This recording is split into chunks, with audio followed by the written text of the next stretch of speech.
That's rad as shit. See, I always thought it was like you got to get more abortions. No. To get more science.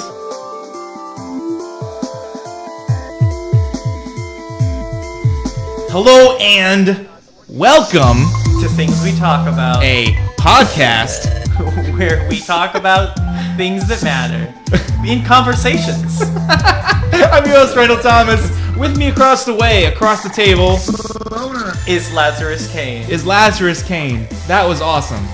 Okay. That makes me. You have a low bar for awesome. That makes me happy, man. It's a different bar. My bar of what is awesome, because I like macho things, and a lot of people think that macho things. You okay? Yeah, just like ears ringing all of a Ears sudden. ringing. Yeah. That means it started over here. Scientifically, that means somebody's talking about you.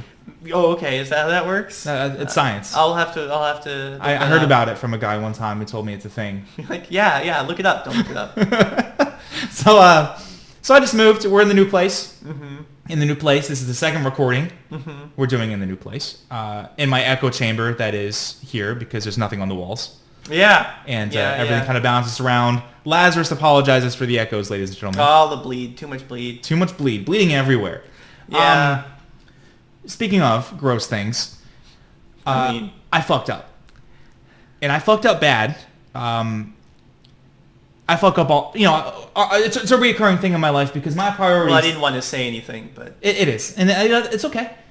It's a work in progress. I address the issues and I'm working on it. But my mind is always focused on the priorities and everything else kind of falls where it will because it's not like a huge deal and therefore it's not a deal at all. You see what I'm saying? Like I have this gate on my brain that if it isn't a big enough issue, I can't get myself to give a fuck. Okay. And if I don't give a fuck, I don't do anything about it. Sure. Does that make sense? Like I know it's a flaw, like it's not a good characteristic. Yeah, it's like the opposite of what I have.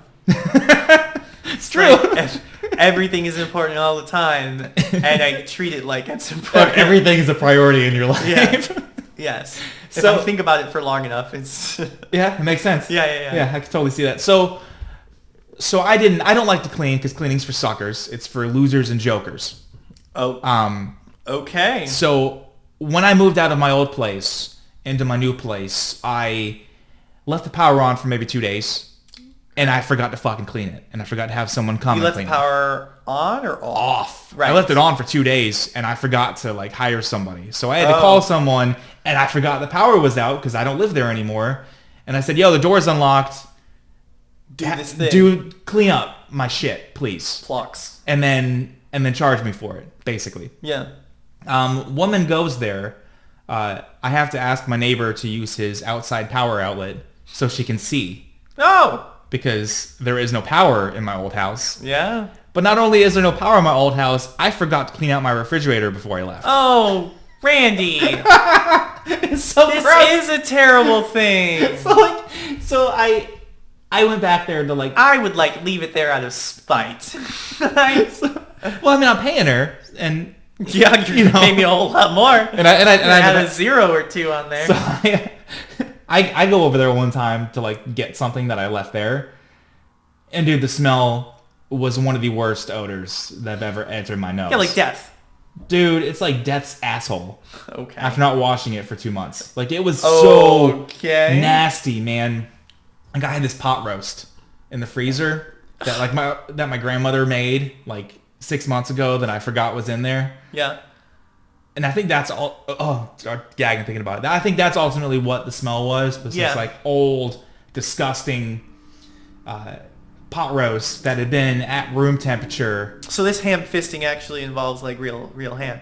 Yeah, no. It was pot roast. Pot roast is beef. It's cow. Oh, can't you do pork roast? Never mind. Damn. I thought I was gonna be real smart with that. So the woman ended up cleaning.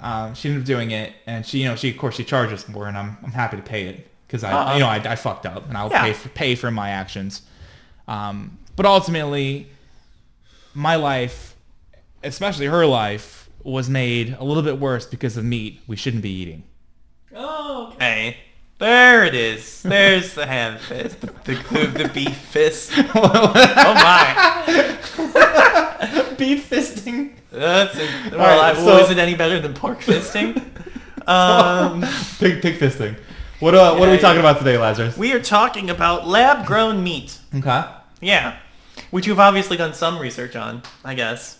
Have I? I don't know. It's a pretty big assumption there, buddy. You shouldn't be eating, so... Well, I don't know. You told me you want to talk about this, and yeah, I'm very curious to know your mind and thought on this. Yeah. Because you think that robots can be people, and that they can be treated like humans. Mm-hmm. So I'm wondering how you're going to translate that into meat.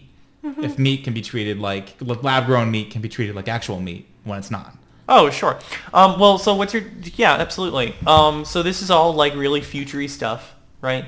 So it's really exciting to talk about. My question to you is, what qualifies as meat? If it's not actually meat, like what?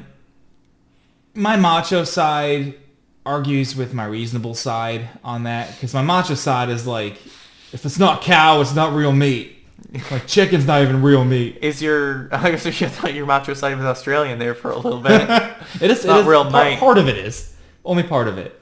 If it's kangaroo, I'll eat it. But if it's like fish isn't real meat. I've actually got... Logan's going to love our Australian version. So I've got a friend who...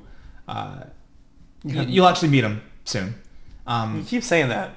Yeah, but he doesn't show up. So, yeah. You know, he had like a revelation in his life, and hopefully he'll be able to tell you a little bit more about that. But he told me he stopped eating meat. Okay. And then, which, you know, whatever, cool. I'm supportive. Then I asked him, like, is it going to offend you if I eat, you know, my hamburger in front of you? He said, no, I'm not a little bitch. So, okay, cool. So, of course, I ordered, like, an extra hamburger and just threw it in the trash when I was done to fuck his principles. And then, I'm just kidding. It's a waste of money. Shake's head in disappointment. If I had extra money, I would, but, like, I can't justify doing that. But he orders the fish sandwich. Oh. Which... He's like, well, actually, I'm a pescatarian, yes, is what he says. Pescatarian. That's Ovo-lacto-pescatarian. But, like, he first said, like, he gave up meat was how he started it. But then he eats fish. Yeah. And to me, fish... He's like, period, or just during Lent, or what? Indefinitely. Okay. And he's in the process of, like, giving up cheeses and stuff. Hasn't gotten that far yet, but he's working on it. Good for him. Yeah, good for him. Cool. If that's what makes you happy, then I'm about it. Yeah. But like I was saying to him, fish didn't qualify as a meat when saying I gave up meat. Right. So in his mind, I'm sure if I were to like get to nitty gritty, he would say, yeah, fish is a meat, and I do eat. I am still an omnivore. But on the surface level of the conversation, fish was not a meat. Okay. So in his mind, in this scenario, in this context, fish was not a meat. Yeah. So if you're asking me what quantifies is a meat, right? Right. But you know it when you see it. No, because like my mom tried. Stop making that a legitimate part of life. Funny. My mom tried this shit when I was a kid. She was always on a diet, and so like I grew up eating like health foods. Mm-hmm. And it was disgusting. But she would make stir fry a lot. Okay. And she on Stir Friday. Oh no, she's not as clever as you. Okay. You're much cleverer than my sweet mother. It's an Archer reference. Is it? Yeah. Anyway. So she would cook stir fry, and I remember one time my older brother and I were sitting there and we're eating dinner, and it's like the chicken was more disgusting than usual because it was always gross the way she would cook it. Oh, did she make corn? No. Okay. She didn't tell us until like we ate everything else but the chicken on our plates, the chicken cubes. Yeah. Turns out it was tofu. Oh. You know, she lied because she thought like we would get in our heads and not like it. She could have at least gotten tofurkey. You know, I don't even know. Was that a thing like 20 years ago? I mean, this is a long time ago. I think so. Anyway, so like even now, like when I have tried to eat tofu since then, it's not good. Like, you just haven't had it made well. And I'm assuming that's the case. Yeah. But it always brings me back to that memory that I have of like my mom trying to pass off something that is not meat as meat. So deception. You have like lots of deception in my family, buddy. That's okay. Kind of the way I was growing up. So what is it? You asked me. Associate tofu with deception. That's what I'm saying. Yes, that's it. Tastes like fun. Yeah. To me, meat is a product which comes from an animal. Okay. As part of the animal of which we are eating. Of which? Yes. Why are you talking like that? Because like I want to be specific. Like cheese is not meat, and like milk is not meat. No, and yeah, that yeah, yeah. comes from- No, I understand what you're saying. Okay. So my question is if I showed you 2 microscope slides, and you could not tell the difference between them, Okay. like you could not say that slide A was from a cow, and slide B was not from a cow, Okay. was grown in a lab, then does the difference become irrelevant, right? Then they are both meat? I would think so. Okay, cool. Then that's what we're talking about. Okay. Yeah. So then lab-grown meat is meat, because that's what happens. So the basis of it is essentially you take like some amount of meat that you got from a cow, and then you put it in a tray, I guess. It probably depends. There's probably like more than one like way to do it. And you spray the tray with stem cells. Okay. Is there a stem cell spray? Yeah, it's aerosolized. That's cool. Yeah, I mean, like in my head, it's like the same kind of sprayer they use for like painting cars, I got it. right? But I don't know what it actually looks like. But I imagine it looks very similar to that. Where they just coat the inside of a pan or whatever like apparatus with it, and then the bovine stem cells are like, oh hey, that's a muscle stem cell. That's a muscle cell. We need to become muscle. Where are they getting the stem cells from? Aborted baby cows? Yeah. Well, there's also Planned Parenthood for cows? well, there's also there are ways to turn like cells, non-stem cells, back into stem cells. Okay. It's a thing. And in fact, sometimes it's like cheaper and more effective and stuff like that. Than using abortions? Yeah, exactly. Okay. There's also like umbilical blood is full of stem cells. Like, gross, but okay. I mean, yeah, but as long it's going to exist whether you like it or not, so Yeah, you might like as well abortion. use it for science. Yeah. Well, like even for like normal babies, like you just take the umbilical cord, right? It's got stem cells in it.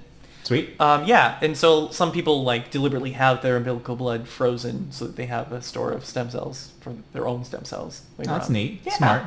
So keep that in mind with your baby coming down the line. So it's a thing. I'll send you some info on it.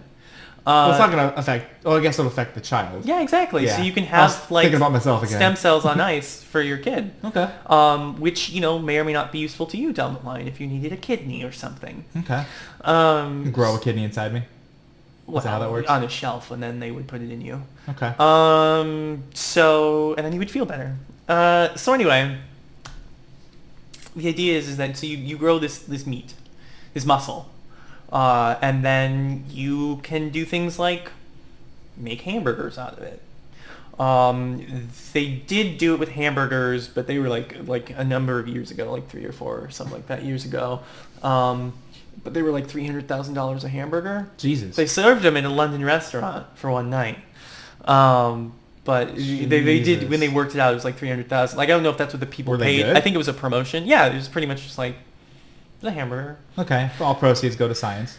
Yeah. I think that it was more of a like proof of concept thing. I don't think that the people who ate there paid $300,000 a hamburger. It's just like if you figured all the research costs and what it took to make them, it ended up being $300,000 a hamburger.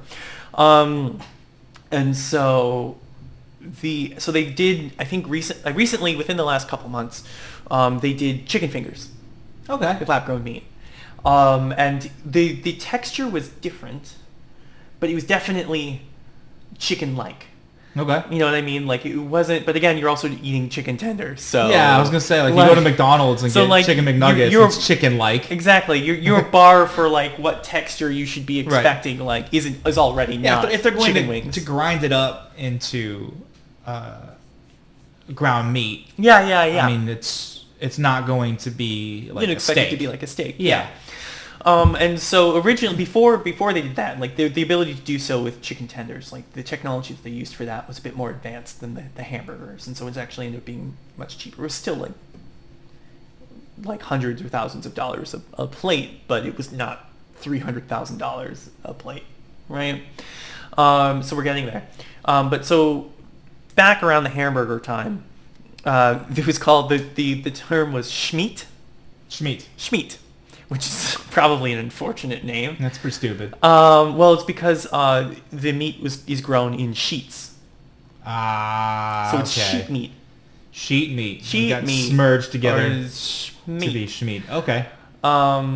So that's why it's called schmeat. I'm like, that's I don't know if that's like whatever. So that's you want to go that it's already there. I can't stop that. But I don't think they deliberately. I don't think they're grown. The chicken tender stuff was grown in sheets because nowhere have I seen it called schmeat. Although that may be a deliberate choice on the side. I would hope so. Scientists. So there's a whole other reason why this is important, and that has to do with factory farming, which, as it turns out, is like one of the major industrial evils of our modern age. Farming? In factory farming. Okay.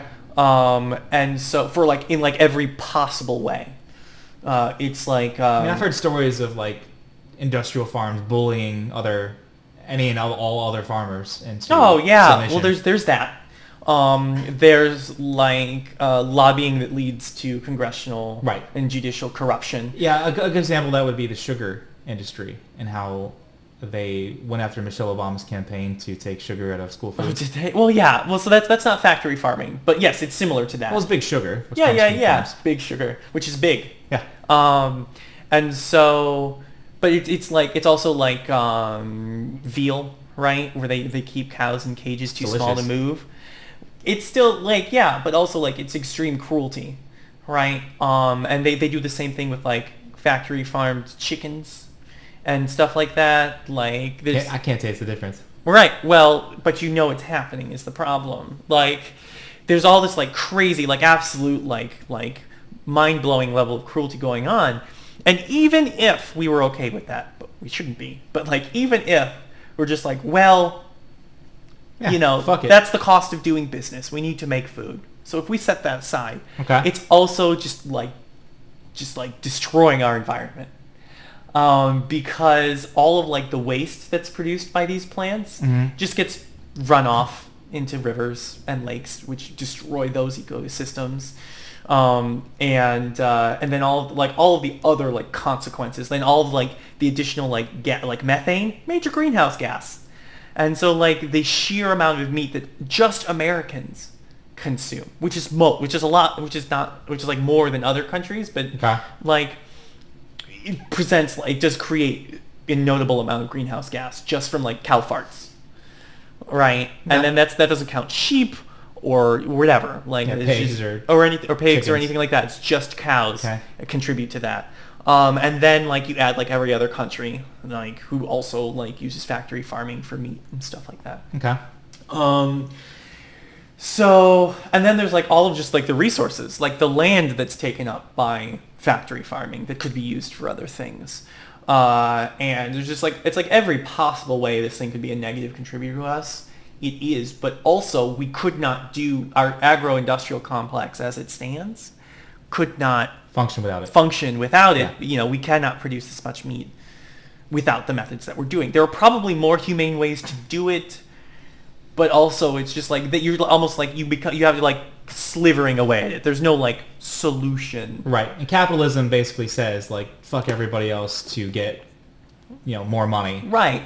Yeah. And so the thing is that lab grown meat has none of those problems. In fact, and this idea is not new by any imagination. There's a quote from Winston Churchill that says something along the lines of, one day we will like wake up, we will recover from the madness of all of the cost of raising an entire chicken just to get a couple of drumsticks. Right? Yeah. So if you think about all of like the time and resources that goes into like raising a cow from birth all the way up, and then getting the meat. Yeah. Where if you could just like get the meat. Yeah. You know what I mean? Yeah. Yeah. I was honestly concerned that you might bring it up and saying it's bad. It's like an ethical issue. It is the opposite of an ethical issue. Yeah, and that was my argument. I was going to bring in for you, but I mean, and I think the people who would have an issue against it, let's use like lab-grown beef. The people I think that would have an issue with it would be the same people that have issues with like stem cell research. Oh yeah. I mean, those people, but putting those people aside, do you think organizations like PETA would have a problem? PETA loves it. Do they? Oh yeah. Okay. PETA has its own shady side, but they're generally, terrible. as far as like animal welfare, Yeah. like sorts of groups They mean well. Well, yeah, officially. But no, they're all like they're behind lab-grown meat because it removes cruelty from the equation. Yeah. You cannot be an animal welfare organization and not be behind Well, let me ask you this: is that meat that's being grown in the lab, is it considered to be alive? Is it living tissue? It's considered living tissue. I don't know if you would consider it alive. Well, it's not sentient, obviously. It's not sentient. There are like qualifiers for being alive. You have to grow, you have to change, you have to reproduce. I don't think that like your liver is not considered alive. It might be living, but it is not considered alive. That's what's called it is a liver. Yeah, well there you go. Or your heart. Your heart may be living, but is not itself considered alive. Okay. Because it does not meet the 5 or 6 criteria for being alive. Okay. So no, that is another reason why there is no ethical issue with this thing. Okay, so it would, with the amount of meat that Americans alone consume, if we were to take cruelty from animals out of the equation, it would not be possible.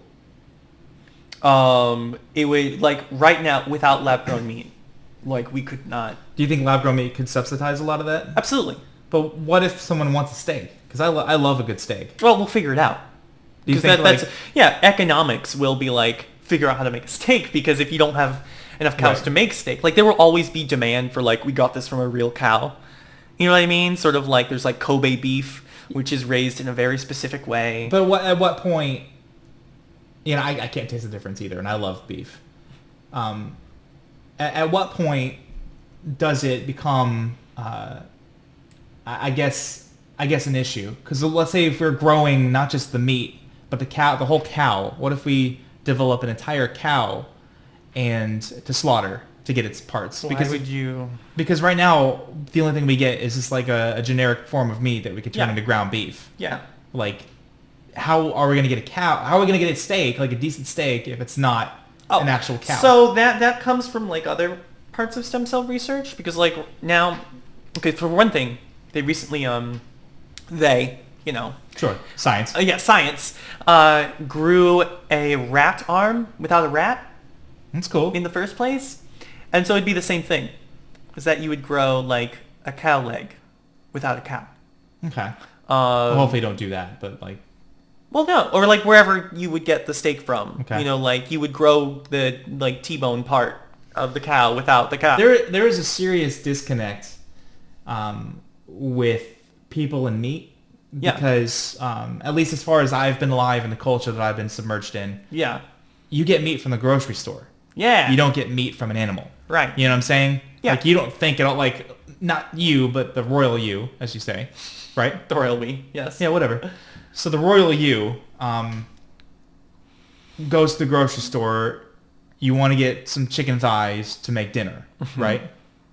You go there. You buy the chicken thighs, you go home and you cook it. There is no thought at all about the chicken. Right. It's just about grocery store, meat, cook, consume. Right. Right.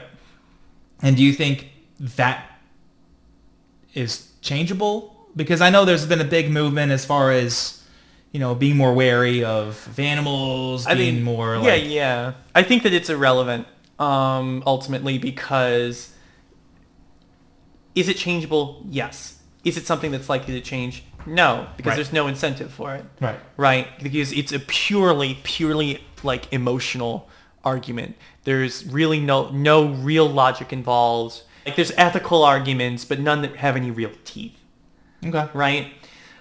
So because it's not going to affect you personally, other than tugging on your heartstrings. Okay. Right?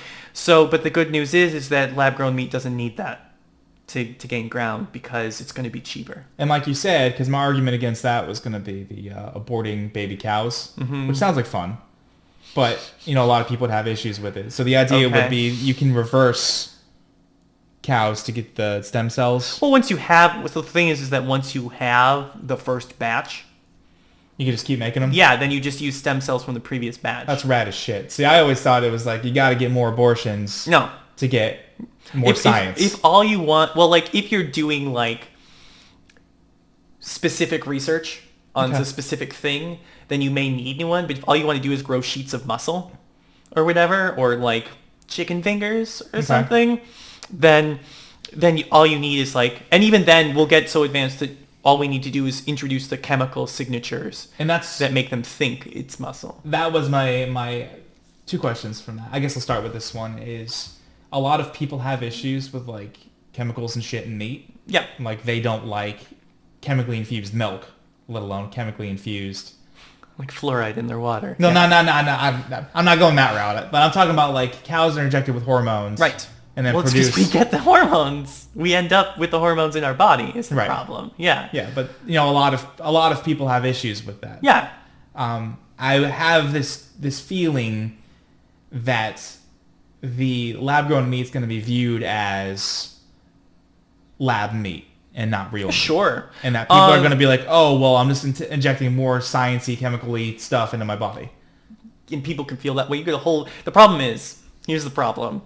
And you'd be like, well, you just go to Whole Foods and you can buy non-cruelty-free meat. Right. It's but at the same time, the sort of psychology and mentality that are involved with people at Whole Foods will also knock that out of the box, And so will there be there may be suddenly your neighborhood butcher will suddenly become a new thing because you can get actual beef from him. He or she will charge you a lot. Notably more because it will be notably more expensive. At the end of the day though, I love the fun shaped chicken tenders. They're shaped like dinosaurs.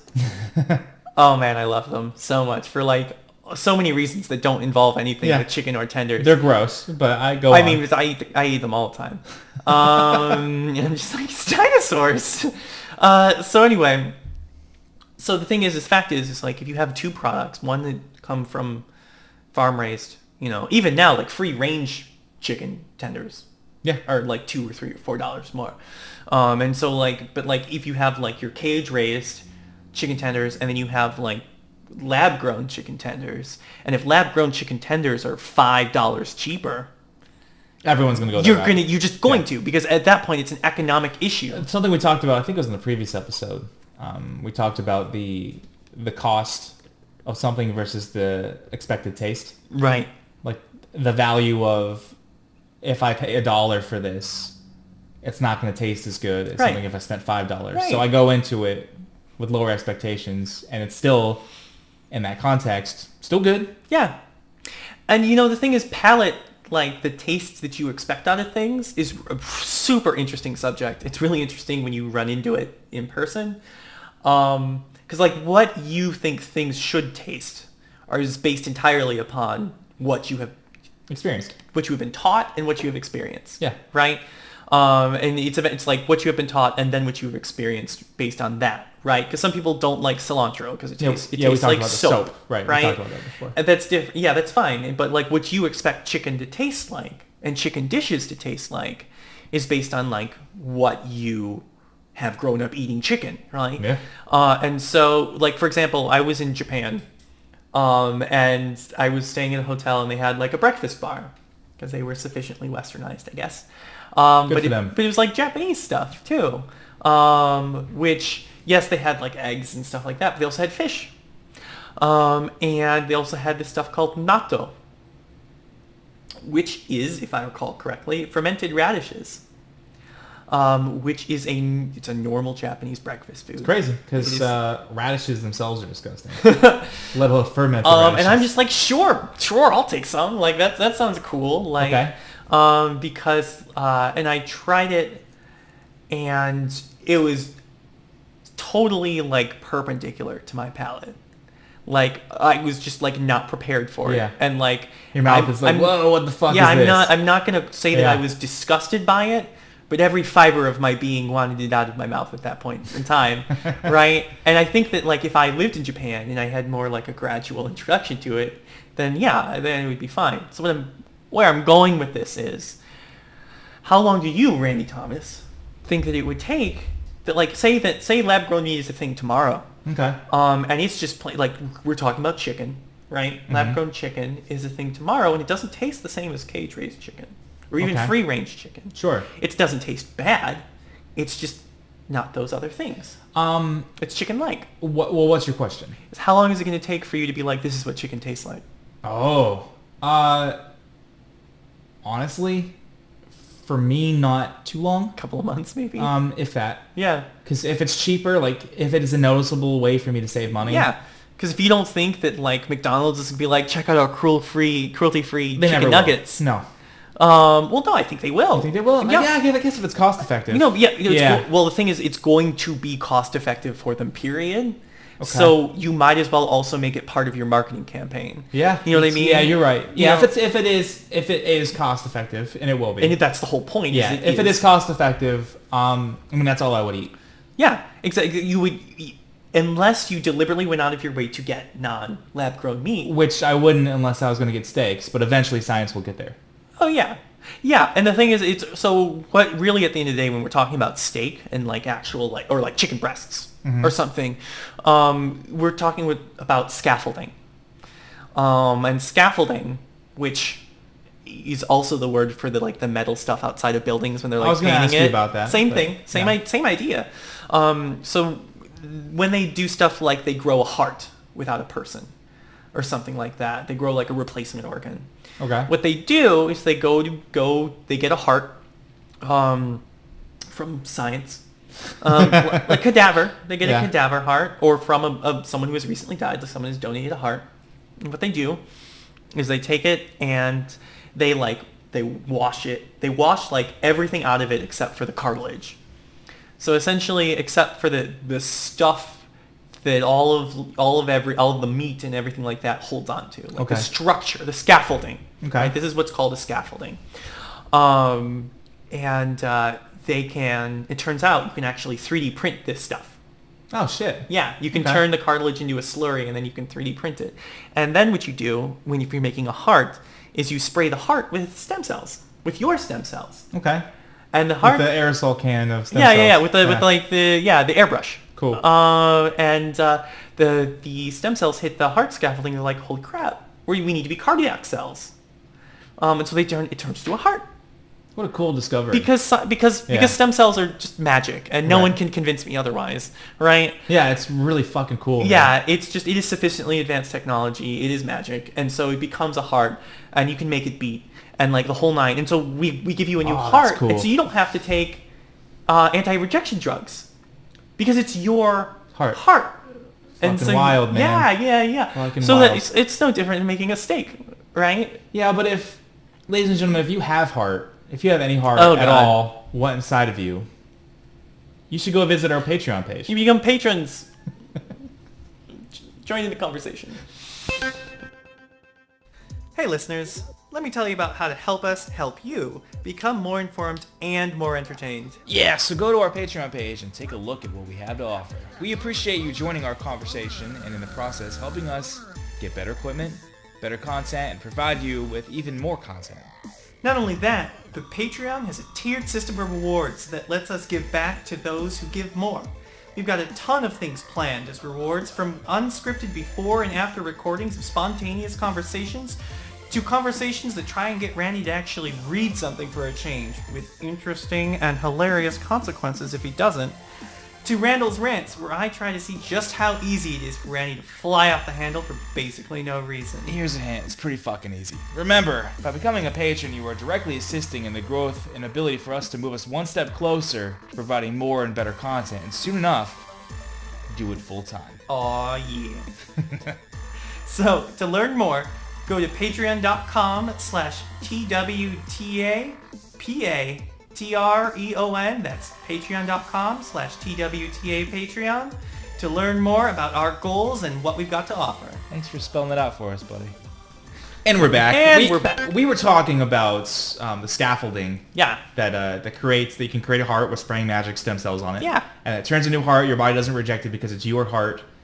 How cool as shit is that? Super cool. Super cool. Mind-blowingly cool. Did you have a point with that, or were you just? No, what I'm saying is that so it would be no different for making steaks and making like the parts of a cow that require steak. Yeah, rad. I get it. Totally cool. Side note, the two technologies will improve each other. Advances in one technology will equate to advances in another. Sweet. And so you also get all these crazy cool medical advances out of the deal. Yes, but something, I mean, when I first heard about like test tube meat and like the controversy with that, of course I'm for it. Yeah. Because it's cool as shit. It's wins. It's only wins. But I didn't think about what you brought up, which is cow farts. Yeah. Hurting the environment. Yeah. And I didn't think at all about like how much space that would free up for more shopping malls. Shopping malls or whatever. Whatever, man. Like amusement parks. Yeah. But I didn't think about that aspect of it. I thought, yeah, cool, meat. Hopefully PETA's behind it. I don't know. I believe they are. It's cool. Okay, I'm pretty sure I've read something that yeah, because like there's definitely a visibility of like celebrity, particularly in music, which is what I'm most familiar with, that are like super pro PETA, very like animal rights shit, which I don't like personally, because like I want to listen to your music, like keep your shitty opinions to yourself. But whatever, it's all good. But if they get behind this, then everybody that listens to those, it's people, it's going to take like you're right. There are a few linchpins like that. Any one of them could just set this off. Yeah, and it's like even if like a second string fast food joint like Arby's or something like that. Dude, don't knock Arby's, man. I love Arby's. Yeah, Don't Arby's get me wrong. awesome. I love me some Arby's, but they are not McDonald's. Those vagina sandwiches.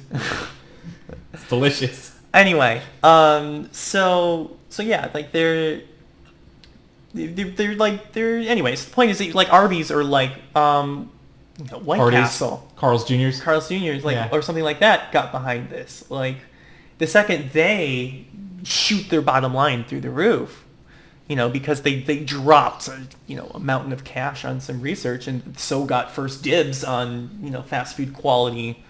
Taco Bell, like Jesus Christ, God, Taco Bell doesn't even need to care about mouthfeel. It's all ground meat anyway. Oh, it's delicious. So yeah. No, you're right. It's cool to see the greater picture. Yeah. Of not just people who don't like to eat meat. Oh, now can eat something that's not necessarily meat. Yeah, like a lot of people's like reason for not eating meat is like ethics. Right. And so there's another thing, like people don't eat meat because of saturated fats and stuff like that. Like it's bad for you.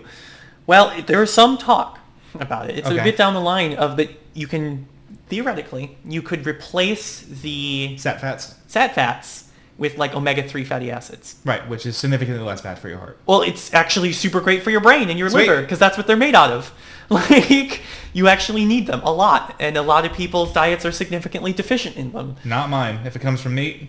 Well, it doesn't come from meat yet, is the thing. Where do you omega-3 fatty acids, they show up in flaxseed and like krill. Oh, dude, I got a big deficiency then. Fish oil. Nope, don't have any of that in me. Yeah, exactly. There's like 3, 6, 9, and I think there might be a 12, but 3, 6, and 9 are the important ones. But I think the biggest benefit to this is that our vegetarians will stop being pussies. I mean, there are some vegetarians out there who are like Spartan. Sure. I mean, yeah, but for the most part. I don't know. Like, do what you do. Like I keep circling the vegan route. I do. Because I want to live indefinitely, which means I have to live long enough to get to the point. To get to the point. Yeah, to get to that point. And the fact is that as much as it tastes good, and believe me, it tastes good. It does. Yes, and it does. I am all about that in life. Yeah. It's a trade-off, Yeah. It is bad for you, period. Yeah, it's like I keep fucking myself. You never let me watch. I exercise rigorously. Yeah. But then I eat whatever the fuck I want. Yeah. And I am the example of that because I am both fat and strong. And I look at myself and I see muscle and I'm like, cool, man. But then it's like surrounded by fat. Yeah. Which comes The from spare tire. From me eating whatever the fuck I feel like. Yeah. And the discipline I think that it takes to have tasted the forbidden fruit of Yeah. low-grade Taco Bell, which I love, to then saying, you know what, I'm not going to eat this anymore. That discipline is so foreign to me. You know, I've got to, I think, so like if our lives had been different and we had met each other anyway and like became roommates. Okay. Like there are... I'm an awesome roommate, by the way. I believe you. Probably not better than one or two roommates that I've had before. But I don't like the look in your face when you're saying that. We'll never know. You know who you are, best roommates ever. So there's really just one of you. You know who you are. So anyway, I have a couple cookbooks that are like, one of them is called But I Could Never Go Vegan. And I have not made anything from it because I have a problem cooking for myself. It's tough. It really is because Like, all quantities are like for 8 people. Yeah, and I'm not really at a point where you can eat 8 persons' foods. I mean, I probably could. There's actually a chapter, like each chapter is like a reason, and one of them is like, how can I make all this food? It's like, here's like single meals, so, like stuff like that, or like freezables. It's a lot of work though for one person to enjoy it. Well, yeah. At the same time though, like a lot of them are designed to be like fridgeable or freezable. And so like you could just like make, like it'd be like making a tray of lasagna, and there's a lasagna recipe in there. Or like I couldn't give up pasta, or I couldn't like stuff like that. There's also Thug Kitchen. Thug Kitchen? Thug Kitchen. The tagline is "Eat like you give a fuck." And it turns out it's a vegan cookbook. Okay. And it's like, in both of them like have like Super Bowl like nachos, like vegan nachos. Okay. And stuff like that. Well, It's just possible. you just have to learn how to do it. I've had imitation cheese quite a few times. Again, I grew up in like a healthy family growing up, and it's nasty as shit. And I've had this mentality my whole life since eating it. It tastes like lies. It tastes like lies and deceit. But I usually knew getting it, like as soon as I took a bite, I'm like, okay, Mom, like who the fuck you think you're kidding? Yeah. And now like my dad had a heart attack let's say probably like 10 years ago now, but he for a long time switched to imitation cheese. I go up there and it tastes like ass. Yeah. However, I was downtown one night before a show I was going to, and baby moms and I were in the area, and it was like the closest place to the concert that we were supposed to be at was this vegan joint, and we were hungry as fuck, and we were pressed for time. I'm like, God, I don't want to go in here. I hate imitation cheese. I fucking hate tofu. I go in there, but I'm like, you know what? Attitude is a choice. This is gonna kick ass. Yeah. And I sit down, and they gave me a cold enchilada because they said like when you cook food, it gets rid of a lot of the nutrients, and that's like their gimmick. That's true. That's their gimmick, is they serve everything at like room temperature or colder. Okay. Dude. This is amazing. That was the best enchilada I've ever had in my goddamn life. Yeah. And I've eaten a lot of enchiladas. Like this week. At the end of the day, it's funny. I almost bought like a gas station enchilada on my way over here. Oh, that tastes so good. Oh man, it's like this is slowly killing me, and that's why it tastes so good. So the thing is, food is just chemistry. At the end of the day, cooking is just chemistry. There's like timey-wimey human stuff involved. Like, of course, the secret ingredient is love. Well, actually, it turns out that, it sort of. Sorry, tangent real quick. A family member of mine used to own a restaurant, and he had chicken dumplings, and everyone asked him, like, how do you make them look so thick? And he's like, it's a secret ingredient. Turns out he was just putting, like, yellow food coloring in it to make people think that it's, like, yellower and thicker than it actually is. Oh, there you go. Anyways. Well, perception is 9/10 reality. Yes. So, at any rate, it's just chemistry. And so if you have all of like the same chemical signatures and stuff like that in your vegan food that you like have in your non-vegan food, or like better ones or something like that, it's going to taste great. It's like taste and mouthfeel and stuff like that. Once you got this down, it's like there's nothing inherently repulsive about vegan food. It's poorly made vegan food is bad, but so is poorly made food. Yeah, but Like- there's an episode on Parks and Rec where the one dude, the health guy, like made veggie burgers for everybody, and he like doctored them up and made them really good. Yeah, he made them up really good, and then they eat them like, this is really good. And then Ron Swanson, my guy, walks up with just some patties and goes, here's ketchup or mustard if you want them, or don't. I don't care. And they're all talking about how much better that plain burger is than the veggie burger. I thought that was funny. Well, yeah, it's funny. Black bean burgers are really good. Yes, TGI Fridays is a good black bean burger. Knew that. Yeah. Yeah. Smash Burger has it. That's right down the street from work. Yeah, it is. Yeah. Yeah, I should probably get that when I go there though. Yeah. Because it does taste good. It tastes different. A good fashioned hamburger is one of the best mouthfeels in the world. Sure. And nothing can replace that.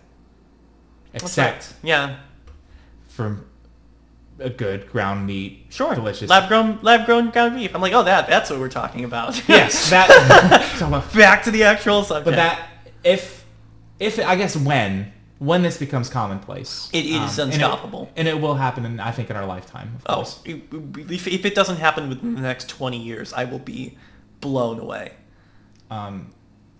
Same thing with like electric cars and stuff too. Like that's definitely the future within the next 20 years. Oh God, like it's here. Yeah, but I mean like where the majority of people are driving them. Yeah. Well, again, it's the same thing with electric cars. Like the second like Tesla like hits their stride with this Model 3, which is going to be $35,000 model electric car, which is the same as a Model S, an $80,000 electric car, but it's 20% lighter, so it's cheaper to make, and they make more of them.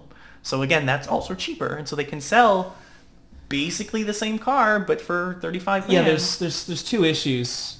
We honestly we should do a whole episode on that because we will. Yeah, because I do know quite a bit about that. Sure.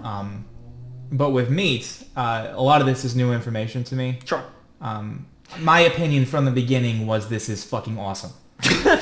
Like, I don't even care if this tastes good because it exists. It tastes like the future. It tastes like it's cool as shit that this is happening, and I want to give them my money. Even if it were the Shut exact... up and take my money. Even if it were $1 more a pound for, like, laboratory meat hamburgers, and they tasted worse, I would still probably buy it out of principle. At least the first couple times, yeah. Because this is cool as fuck. Like, I'm eating into the future. Yeah. Yeah. You know, I'm eating a time machine into 15 years from now. Yeah. And the fact is, it's going to be $1 cheaper, or, a 2 or 3 or 4. Plus, like, I mean, I'm not a huge environmental guy. Like, I don't really give a fuck. But, you like... probably should, as you have children. Yeah. But anyways, like, the idea of, like, the cow farts no longer... that footprint will no longer exist. Like, Yeah. You know what I mean? That... What do they call it? Like the biological footprint? Yeah. Carbon footprint. Yeah, well, it's not carbon, it's methane, but yes. But you know what I mean? Yeah, like yes, that won't exist. Yeah. And that will free up all that land for all the other shit. That's cool as hell. Like forests or whatnot. Well, honestly, if we could also get like fake trees that you don't have to water. France has those. It's cool as You shit. put them in their parks. I want my future to be like that little robot guy from the cartoon movie. Where everyone's fat, everyone's rolling around and like... Wall-E? Wall-E. Everyone's fat, everyone's riding around these little rascals that float. There are no real trees, there's no real sunlight. Life kicks ass. Well, the fact is it's probably going to be more like life kicks ass, but also like we've adjusted our metabolisms to the point where we can we don't have to worry about going to the gym. It just sort of works. Everybody's super hot all the time. You think so? Yeah. I don't see why not. I mean, hot will be like a far broader thing, right? Because everyone can be their version of hot. Yeah. So true. What's the latest genetic, supplement this season? My anatomy teacher brought this up. Maybe I talked about this before or not, but in high school, he brought up because when you and I were in high school, what was cool for the chicks to do is show like their bones, like their pelvic bones in their shorts. Sure, yeah, the iliac crest. Sure. You've got them too, by the way. Yeah, but you can't see them underneath that whatever the fuck You're is not covering that that. fat, I guarantee you. You're pretty overweight, so you obscure that. So but he said, when he was in grade school, like that was gross, like for a girl to do that. But that was like super fucking hot when I was a teenager. Yeah. And now it's like the teenagers now like wear shorts up to their belly button and their shorts are up their ass. Yeah. You know what I mean? High-waisted Daisy Dukes. Whereas if that was ridiculous, that concept. Or like when even younger, like Jinko jeans were cool as shit with like 40-inch. Yeah. You know, and it's cool, but like looking back, it's really stupid. It's ridiculous, yeah. So the future, as far as what's sexy and what's not, I mean, that is always going to change. Absolutely. Except for like stay skinny and have huge tits. That's never going to change. It changed. It's that's like a 20th century thing. Like yes, in the 1800s they had corsets and stuff like to look that. Skinnier and make your tits bigger. We had like the corset waist, but you still had like the wide hips and stuff like that. You still like in paintings and stuff like that. You still had, you know, heavier set women and stuff. So let's talk about meat. Let's talk about cultured meat. You mentioned that all it will take is like one fast food joint to jump on board. Yeah, I mean, there's a number of other linchpins, but yeah, that's a big one. But let me ask you something in opposition. Sure. Is let's say Big Beef. Yeah. Say Big Beef comes out and says, we're not letting this happen because it's going to fuck our industry. And then they get, you know, they start pulling the politicians. They start getting Jenny McCarthy coming out saying some other bullshit. Right. Or some other, you know, B-list celebrity that starts spewing some nonsense. How do we circumvent that? So the fact is that that's getting harder and harder to do. You know, the Big Oil did that to the electric car in the 70s. The people did it for marijuanas. The government did that in the early 1900s for marijuana, but it was lumber, actually. The big lumber, big wood, did that big wood, for big marijuana meat. in the early 1900s. But so the long term is democratization of technology, and the idea is as it gets cheaper and cheaper to do stuff, you can do stuff in your basement. Like you and I can build a PC that's more powerful than anything on Earth 30 years ago, right, in our basement. Yeah, that's why meth is awesome, because you can make it at home. That is actually, yes, a very good example of democratization of technology. So the fact is that in order to make meat, you know, artificial meat or synthetic meat, cultured meat, there you go, cultured meat, it's getting easier and easier and easier, and it's the stuff that you use to make this is used in things that are not making this, right? That is used in other industrial processes and research processes. So those individual components are going to get better, and it's going to happen anyway. They may be able to prolong it for 10 or 20 years, but it's a thing. It's going to happen. It's going to happen regardless. Yeah. So I don't understand why petroleum companies didn't invest heavily into solar. I do not understand. Like if I was like Monsanto, or like some like major farm raised beef, like I would be dropping hundreds of billions of dollars into this research. As much money as you could. As much money as I could, which would be a lot. I think you know, people are afraid of new ideas, new things. I mean, think about all the kickback stem cell got when the technology kind of first came to. I mean, everybody was in opposition to it at first because it's this new new thing where they take like aborted people and they turn them into like, well, that's the way it was painted. But I'm saying like that idea, and you said this before, like the public mass went with Pluto, you're talking about this, like swaying the opinion of science, how it shouldn't happen. That's always happened, and you're saying it's becoming harder now to do it than before. No, it's becoming harder. So one of my biggest points here has been that it does not matter what like official opinion society holds. The second you have a $14 bag of chicken nuggets versus a $3 bag of chicken nuggets or something like that has the same profit margin for that store. So like that's the shelf price for you. Or even like a $10 bag instead of a $14 bag. The second that's the case, and then it's buy one get one free or something. Yeah, it's rad. Like it does not matter. Like it does not matter what your personal opinions are. Like the reality, you will know that there's no cruelty involved and whatever. But the point is your wallet will demand. Now, if this change, if this is cheaper, how do you feel like the impact would have this on like worldwide hunger? Oh, like it. well, political thing. There are things which would prevent, like, it's not going to wipe out world hunger because of other political issues. Right. But there Corruption, etc. Corruption, etc. But there are countries who are flat out not capable of supporting, like, the industrial scale they would need to, like, advance and grow. Right. But if this is available, they can afford to build facilities that are capable of producing that much cultured meat. Cool. Right.